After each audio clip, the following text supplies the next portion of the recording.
Hermes, a cunning god. Thus ended Hermes' first wicked prank.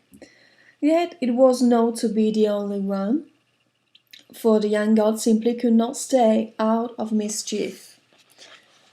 Once he took Poseidon's trident and hid it. Another time he stole Ares' sword. And once he even dared to hide his father's scepter. If Zeus hadn't found it almost immediately, who knows on whom he would have vented his anger.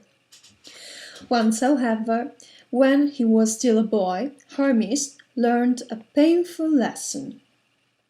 He went to steal his father's thunderbolts, but as soon as he laid hands on them they burst into flame. There were great rolls of thunder and flashes of lightning. Young Hermes burned his fingers and cried out in panic at the noise. But the crash of the thunderclaps was nothing to his father's angry roars.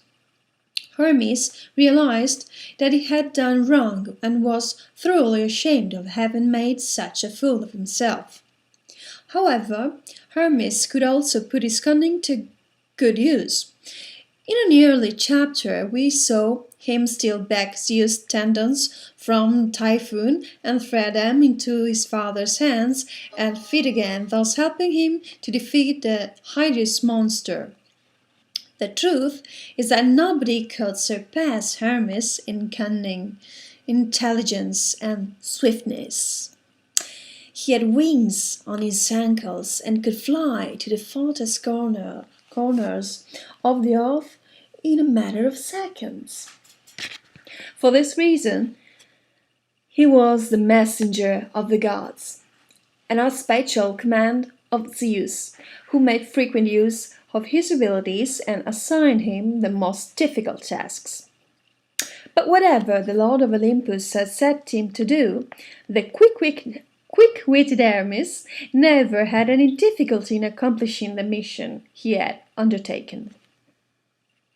Being a wily god, Hermes had a special affection for wily men, and for this reason he was patron of merchants and lawyers, who are well known for their skillful ways. With his herald staff, he bestowed wealth and happiness on those under his protection.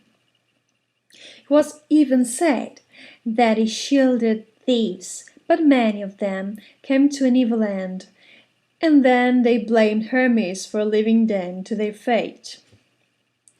Hermes also protected laborers, farm workers, and especially shepherds, since, as we have seen, he acquired a herd of his own when he was still only a baby. Even the hat he wore was a herdsman cap on which he had fastened wings.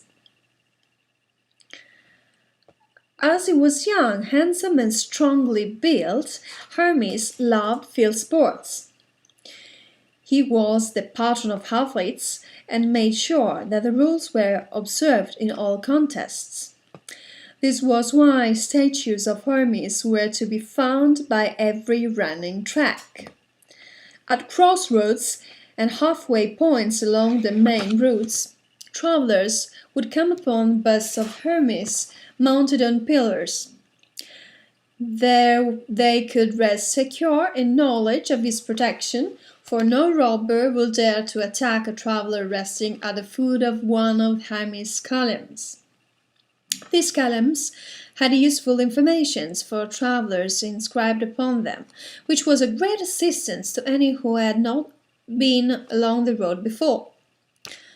There was also a thoughtful custom of leaving a little food for hungry travelers at their base.